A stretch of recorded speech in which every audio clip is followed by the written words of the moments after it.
We're on the beautiful outer Great Barrier Island, so we're the outer Hauraki Gulf, Te Moana Nui a Toi, and we're going on the first ever manta ray aerial survey.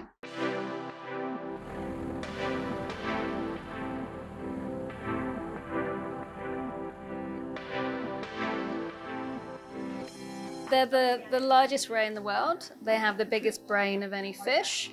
They're a globally endangered species, and we know so very little about them in New Zealand. They hide in plain sight. So they can get up to 7 meters across, but they're pretty sneaky. So we generally have between 200 and 300 sightings annually now, and a lot of those come from citizen scientists, so the general public. But we have got sightings back from the 70s, the 60s, and then of course Mana Whenua have their own korero around Te Whairahi, the oceanic manta ray. So they've been here for a pretty long time. We're just starting to notice them.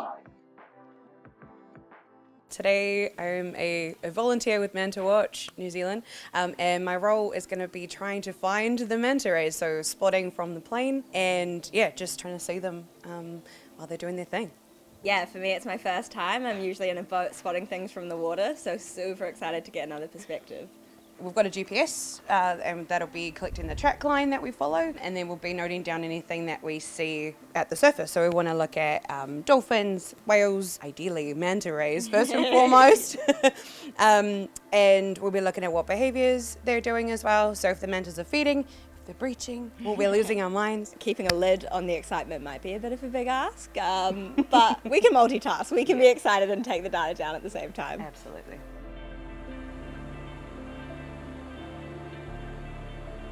We encountered 17 different manta rays this morning, which I think was more than the team was expecting to see. Tragically, the Hauraki Gulf has been in a state of continued decline. There's a really significant piece of legislation before Parliament right now. It's the Hauraki Gulf Tikapa Moana Marine Protection Bill. And one of its objectives is to create new marine protected areas in the region. Recently, the Minister of Oceans and Fisheries and Conservation have really unfortunately decided to allow commercial fishing in some of those high protection areas, including one around Kawau Island, which we know is also a hotspot for manta rays. We would really like it for government to reconsider that last-minute rash decision, which really has no basis in evidence or science.